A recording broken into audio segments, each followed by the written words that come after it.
네, 오늘은 마태복음서 10장 26절 이하에 있는 말씀을 통하여 감추인 것이 드러나지 않을 것이 없고 라고 하는 주제를 가지고 은혜를 나눠보고자 합니다. 이 세상의 역사는 거짓된 것이든 진실된 것이든 반드시 드러나지게 되어 있습니다. 그러나 어리석게도 우리는 시간이 지나고 나서야 그 거짓이 거짓이었구나 라고 깨닫는 모든 것을 잃고 난 이후의 말이죠. 우리나라의 기독교 역사는 이 북은 이 남쪽보다 더 붕의 불길이 뜨거웠고 복음으로 불탔던 곳입니다. 일제치하의 신사참배로 말미암아 6.25의 가슴 아픈 역사가 이 나라에 있었습니다. 공교롭게도 김일성의 어머니는 집사님이셨고요. 많은 목회자와 기독교인들이 김일성의 말에 현혹되어져서 그 말을 추정함 속에서 이북은 공산당이 되었습니다.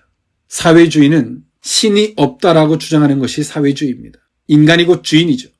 사회주의가 가지고 있는 이상주의, 지상낙원, 공동분배, 말을 듣기로는 아주 그럴싸한 말들처럼 보이지만 그 말에는 그 말 자체로 이상과 허구입니다.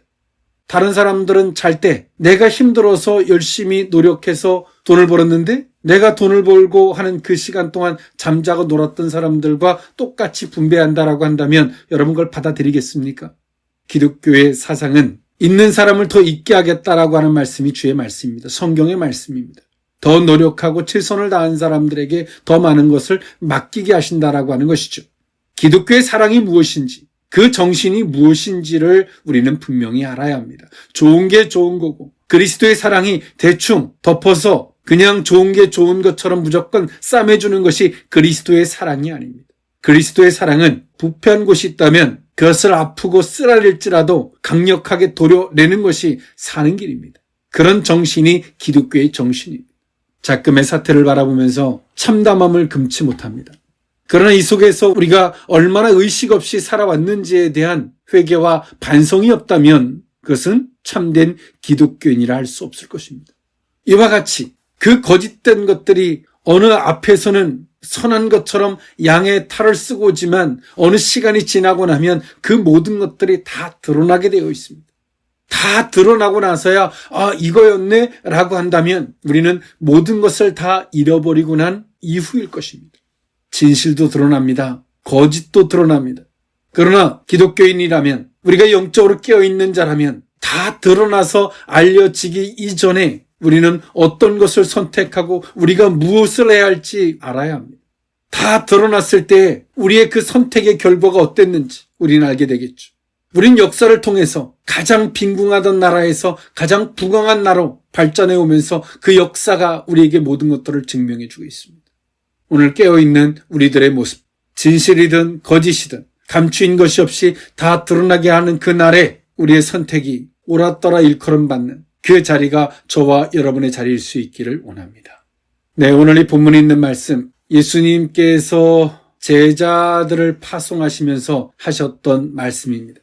오늘 마태복음서 10장 본장은 본서의 5대 강화 중 예수님의 제자의 도를 가르치는 두 번째 강화를 소개시켜주는 본문의 말씀입니다. 예수님은 제자들을 선택하심에 있어서 그들이 남다른 재능이 있고 뛰어난 경력의 소유자가 아닐지라도 그 말씀을 순전히 받을, 그리고 그 말씀을 듣고 변화할, 순종할 그들을 선택하셔서 예수님은 제자로 삼아주셨습니다. 그리고 예수님은 그 12 사도를 파송하심에 있어서 예수님께서는 그들에게 하나님이 능력을 부여해 주셨습니다. 귀신을 쫓아내며 모든 병과 모든 악한 것을 고칠 수 있는 권능을 예수님은 12 사도들에게 주셨습니다. 주의 일은 우리의 힘과 재능으로 하는 것이 아닙니다. 그래서 오늘 예수님은 제자들을 선택하실 때 재능이 있는 사람을 선택하신 것이 아니라 그 말씀을 순종하고 따를 자를 선택하셨고 그리고 그 제자들을 선택하셔서 그 제자들에게 권능을 주신 것입니다. 재능 있는 자를 선택하셔서 주신 것이 아니죠. 그 일을 맡기신 것이 아닙니다. 주의 일은 주님의 권능과 능력으로 하는 것입니다.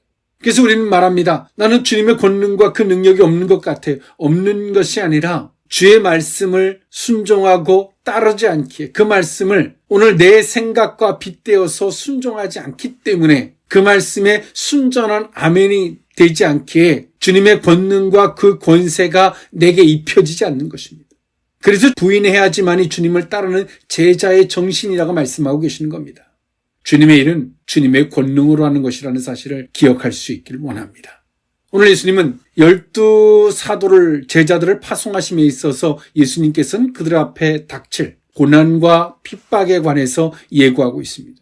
비록 이 메시아 왕국이 시작되긴 했어도 여전히 악의 세력이 잔존하고 있기 때문에 그렇습니다. 하나님의 주권과 권능이 지금 이 민족에게도 동일하게 있지만 저 악의 세력들이 난리를 칩니다. 때론 중국의 자금이든 거짓된 자금들을 받아서 양심을 팔아먹고 정신을 팔아먹고 국가를 팔아먹는 일들이 너무나 많아요.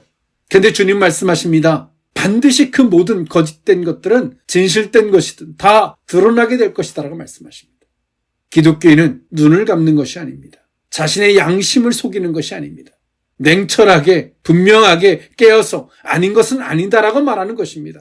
오늘 현실에 그렇게 함 속에서 손해를 볼 수 있을 줄은 몰라도 주님께서 반드시 주님의 이름으로 손해받은 그 모든 것들을 채워주시고도 부족함이 없는 줄 믿습니다.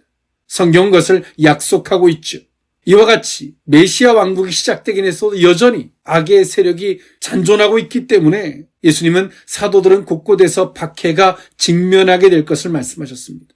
왜 이런 말씀을 하셨을까요? 이런 일들이 닥칠 때 사도들이 유대교적인 정신에서 내가 율법의 사고에 매몰되어져서 요거 잘못했나 저거 잘못했나 이러고 있을까봐 오늘 예수님께서는 이런 정신으로 나아가도 악의 세력들이 잔존한 그 남아있는 그 세력들이 너희들에게 박해가 올 텐데 그것을 이런 정신으로 바라보라고 말씀하시는 겁니다.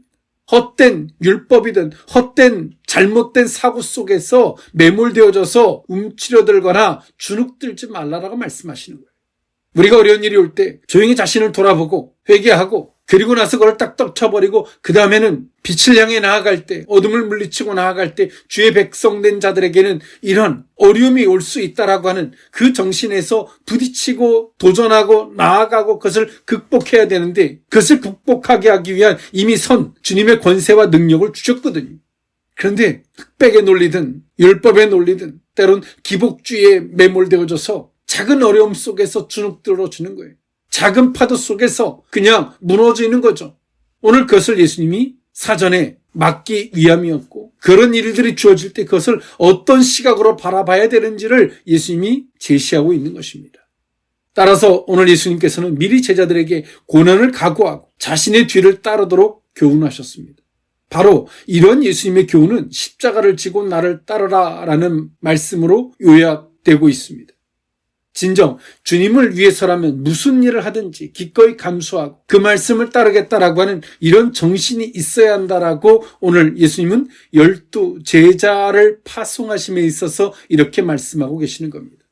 한국이 겪는 이 기가 막힌 상황도 때론 저들은 양심을 속이는 자도 있을 것이고 때론 학연, 인연, 지연 이런 사람과의 관계 속에서 때론 국가를 팔아먹는 그 순간엔 손해볼 것이 없는 그런 선택들을 했을 줄은 몰라도 나중에는 모든 것들이 다 드러납니다. 한국에서 박근혜 대통령을 탄핵했던 헌재의 사람들 다 드러났잖아요.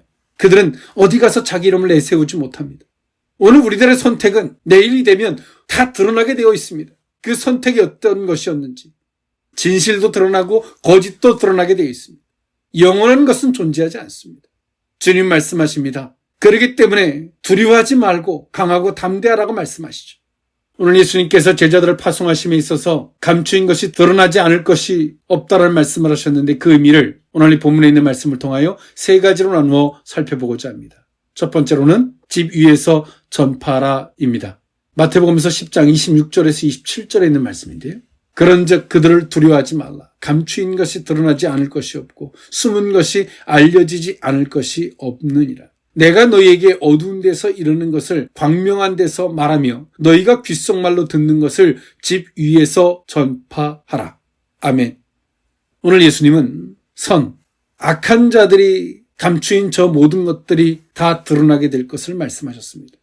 이때 당시에 정치인들은 정치적인 논리를 따라서 선택을 하고요. 이때의 유대 종교 지도자들은 자신들의 목적에 의해서 선택을 합니다. 그런 나중에 이 모든 것들이 다 드러났죠. 드러나치잖아요. 지금도 마찬가지입니다. 오늘은 어제를 증명해주고 내일은 오늘을 내가 어떤 선택을 했는지를 증명해낼 것입니다. 오늘로서만이 끝이 아니란 얘기입니다. 거짓은 다 드러나게 되어 있습니다. 그래서 우리는 분별력이 필요하죠. 그러나 그 분별력은 어떻게 주어지냐면 냉정할 때만이 그 분별할 수가 있습니다. 학연, 인연, 지연, 사람과의 관계를 우선시화하는 이런 논조로는 그것을 분별할 수가 없습니다.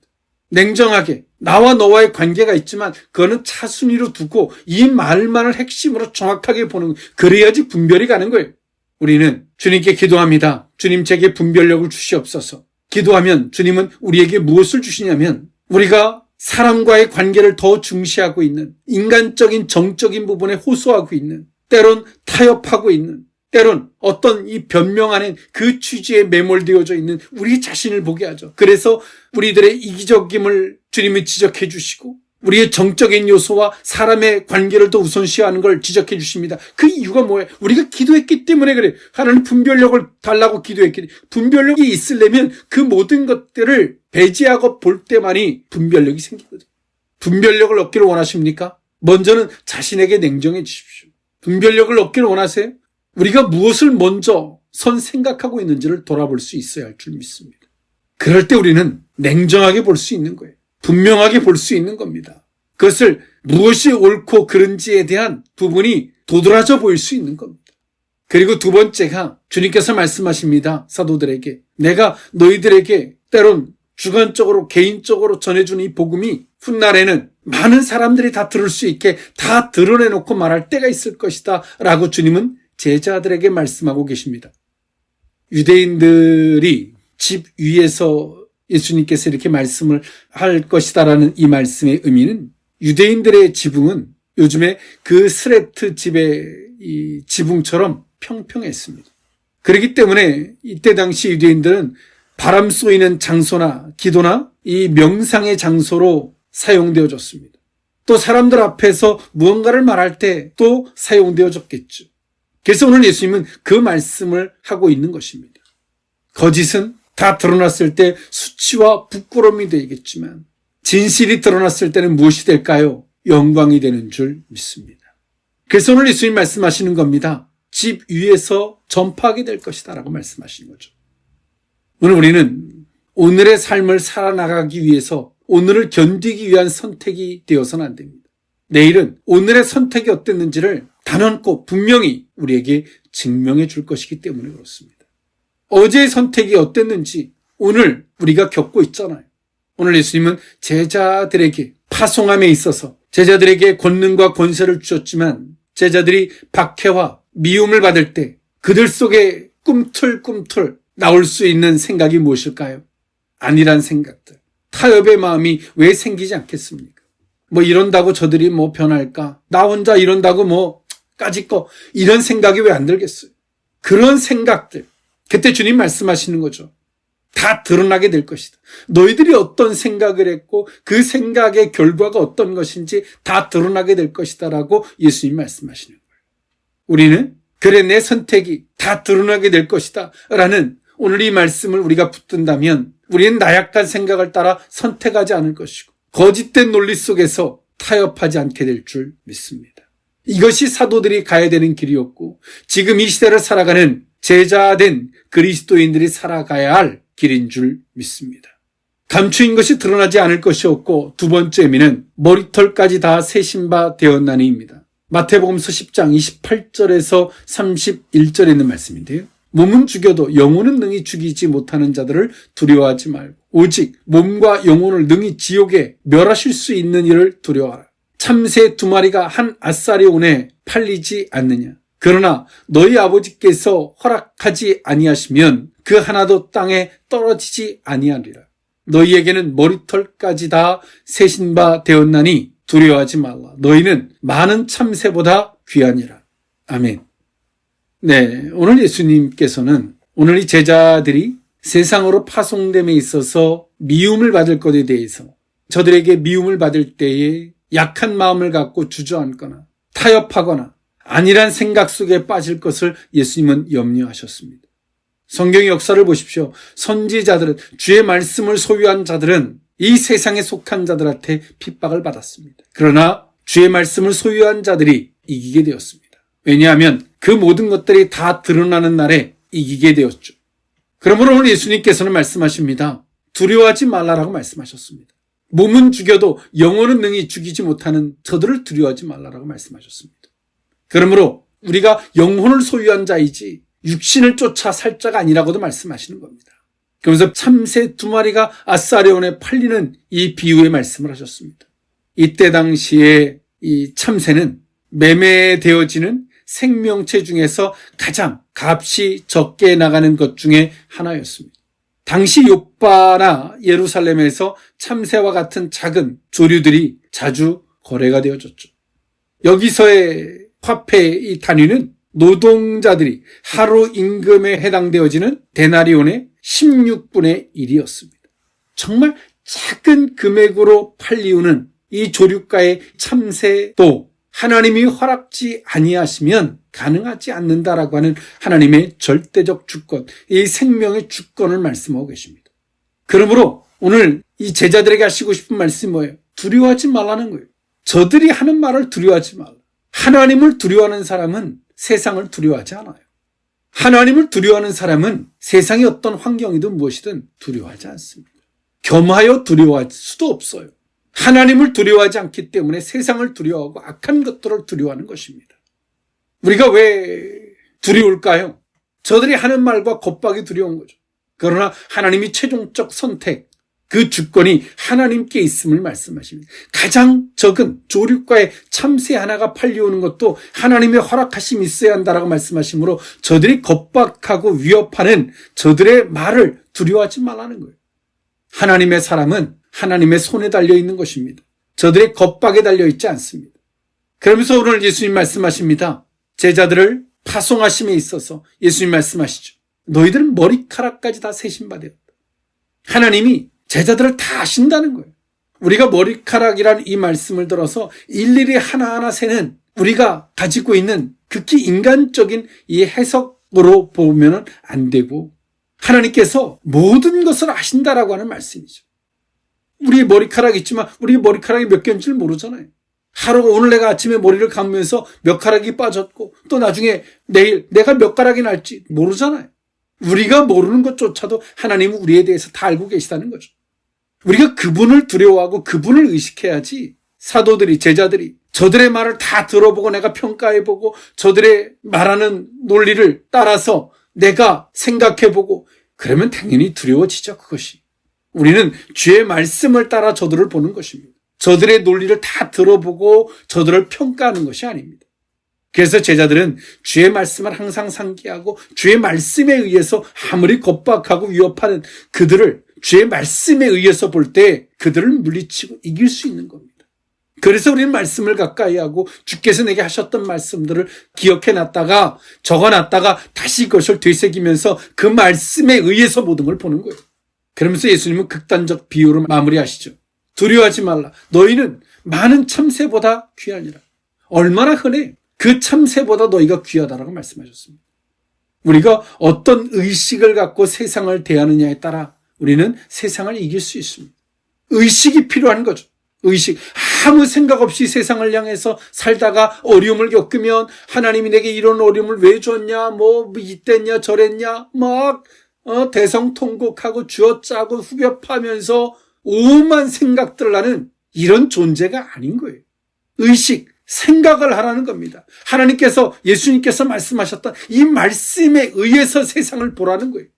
아 그래 작은 참새 하나도 하나님이 주권 안에 있지. 그런 의식 속에서 세상을 바라보고 어려움을 겪을 때 하나님 이게 제 잘못 때문에 온 것이라면 내가 회개합니다. 털어내고 그러나 세상이 하나님의 사람들을 박해하기 위해서 온 어려움이라면 하나님 제가 저것에 굴복되지 않게 해주십시오. 저들과 타협하지 않게 해주십시오. 하나님만을 말씀을 딱 앞세워 가는 거예요. 이게 신앙입니다. 아무 의식이 없이 아무 생각이 없이 그냥 살다가 의식이 없이 사는 건요 기복주의예요. 기복주의가 달래 기복주의가 아니에요. 아무 생각 없이 살다가 막연하게 하나님 사랑 막연하게 살다가 어려운 일이 오면 그제서야 후벼파고 뭐 하면서 내가 뭘 잘했나 잘못했나 하나님의 말씀을 의식이 없기 때문에 그들이 할 수 있는 생각의 한계는 거긴 거예요. 예수님 말씀하시죠. 너희는 참새보다 귀하다. 너희 머리털까지 다 세신 바 되었다. 하나님이 모든 것을 아신다라고 말씀하시죠. 오늘 우리는 의식이 있는 신앙생활을 해야 되는 줄 믿습니다. 내가 누군지, 나는 무엇인지, 그렇게 할 때 우리는 그 제자의 길을 걷게 될 줄 믿습니다. 감추인 것이 드러나지 않을 것이 없고, 마지막 세 번째 의미는 누구든지 사람 앞에서 나를 시인하면입니다. 마태복음서 10장 32절에서 36절에 있는 말씀인데요. 누구든지 사람 앞에서 나를 시인하면 나도 하늘에 계신 내 아버지 앞에서 그를 시인할 것이요. 누구든지 사람 앞에서 나를 부인하면 나도 하늘에 계신 내 아버지 앞에서 그를 부인하리라. 내가 세상에 화평을 주러 온 줄로 생각하지 말라. 화평이 아니요 검을 주러 왔노라. 내가 온 것은 사람이 그 아버지와 딸이 어머니와 며느리가 시어머니와 불화하게 하려 함이니 사람의 원수가 자기 집안 식구니라. 아멘. 그러면서 마태복음서 10장 37절에 한 절이 더 있습니다. 아버지나 어머니를 나보다 더 사랑하는 자는 내게 합당하지 아니하고 아들이나 딸을 나보다 더 사랑하는 자도 내게 합당하지 아니하며 또 자기 십자가를 지고 나를 따르지 않는 자도 내게 합당하지 않더라고 주님은 말씀하셨습니다. 우리가 주님을 왜 부인할까요? 사람들 앞에서 주님을 왜 부인할까요? 그 부인의 원리는 당연합니다. 다른 것이 아니라 주님보다 더 사랑하는 것이 있기에 그 대상 앞에서는 주님을 부인할 수밖에 없는 거예요. 우리가 내 가족보다 주님을 더 사랑하면 가족들을 주님의 생명으로 이끌 수 있는 줄 믿습니다. 그러나 반대로 주님보다 가족을 더 사랑하면 우리는 끊임없이 주님을 부인할 수밖에 없습니다. 내가 사랑하는 주님보다 더 사랑하는 대상으로 인하여 부인하게 되는 거죠. 주님보다 돈을 더 사랑하면 돈 때문에 주님을 부인하고 주님보다 명예를 더 사랑하면 명예 때문에 주님을 부인하게 되고 내가 내 가족을 더 사랑하면 가족들 때문에 주님을 부인하는 거예요. 그러나 반대로 돌아보면 주님을 더 사랑하면 가족들을 주님께로 이끌 수 있고 돈보다 주님을 더 사랑하면 주님의 나라를 위하여 헌신할 수 있고 내 명예보다 주님을 더 사랑하면 누가 뭐라 하는 것에 대해서 우리는 흔들리지 않고 주님의 길을 걸어갈 수 있습니다. 주님은 제자들을 파송함에 있어서 먼저 선 사랑해야 할 대상이 무엇인지를 분명히 하셨죠. 거기서부터 힘이 나오고 거기서부터 능력이 되고 거기서부터 생명이 됨을 말씀하시는 겁니다. 지금 우리나라가 사법부와 행정부와 모든 것들이 무너져가고 있습니다. 그 이유가 무엇일까요? 국가보다 자신을 더 사랑하는 겁니다. 국가보다 돈을 더 사랑하는 거예요. 국가보다 자신의 명예를 더 사랑하는 겁니다. 국가가 어떻게 되든 말든 자신의 지금 월급이 끊어질까봐 국가가 어떻게 되든 말든 자신의 직위를 유지하기 위해서 더 사랑하는 그것을 위해서 버리는 거예요. 국가가 무너지고 있는 겁니다. 우리 앞선 선진들은 어떻습니까? 국가를 사랑하기 위해서 자신들을 헌신했죠. 국가를 사랑하기 위해서 일제 치하 때 항거했고요. 국가를 더 사랑해서 자기 목숨을 6.25 전쟁에 자기 목숨을 기꺼이 버렸습니다. 신앙의 선진들은 자신보다 주님을 더 사랑하기에 기꺼이 순교 현장에서 자신의 피를 흘렸습니다. 우리는 무엇을 더 사랑하느냐에 따라서 우리의 결과치는 당연히 그렇게 주어질 수밖에 없는 거예요. 우리는 오늘 이 말씀과 같이 사람 앞에서 주님을 부인하지 않으려고 노력합니다. 아니요. 우리가 더 사랑하는 대상이 주어지면 우리는 당연히 그분을 부인하게 됩니다. 신앙은 원리입니다. 그러나 주님을 더 사랑하면 주님으로 말미암아 가족이 생명으로 이끌어지고 구원으로 임하게 되고 주님을 더 사랑하면 주님으로 말미암아 모든 것들이 회복되어지는 은혜가 있습니다. 주님은 제자들을 파송하시면서 말씀하십니다. 그들을 두려워하지 말라라고 말씀하셨습니다. 감추인 것이 드러나지 않을 것이 없고 숨은 것이 알려지지 않을 것이 없다라고 말씀하시면서 말이죠. 사랑하는 성도 여러분, 진실이든 거짓이든 다 드러납니다. 우리가 역사 앞에서 존경받는 인물들이 있죠. 그 역사 속에서 증명되어졌기 때문에 우리는 그들을 존경합니다. 오늘의 삶을 우리는 어떻게 살아야 할지, 어제 우리가 어떤 삶을 살았는지 오늘 현실이 우리에게 증명해 주잖아요. 오늘의 내 삶이 어때야 하는지, 어떤 선택을 해야 되는지 내일 우리에게 증명해 줄 것입니다. 증명되어지는 그날이 우리에게 영광이 될 수 있기를 원합니다. 열매가 될 수 있기를 원합니다. 기도하겠습니다. 사랑의 하나님, 예수님께서 제자들을 파송하시면서 두려워하지 말라라고 말씀하셨고 그러시면서 하신 말씀이 감추인 것이 드러나지 않을 것이 없고 숨은 것이 알려지지 않을 것이 없다라고 말씀하셨던 주의 음성을 듣습니다. 주여, 거짓은 반드시 드러날 것이고 진실도 반드시 드러날 줄 믿습니다. 주여, 어제의 우리의 선택의 결과가 오늘 우리의 삶으로 드러나는 줄 압니다. 오늘 우리의 어떤 선택이 내일 반드시 드러나게 될 줄 압니다. 그날이 우리의 수치와 부끄러움과 고통이 아닐 수 있기를 원합니다. 주여, 이 시대를 살아가야 하는 제자된 이 시대의 성도들을 기억하여 주옵시고, 세상을 두려워할 것이 아니라 주님을 두려워하게 하시고, 세상을 사랑할 것이 아니라 주님을 사랑하게 하셔서 세상을 주님께로 인도할 수 있는 주님의 제자의 그 길, 그 걸음이 되게 하여 주옵소서.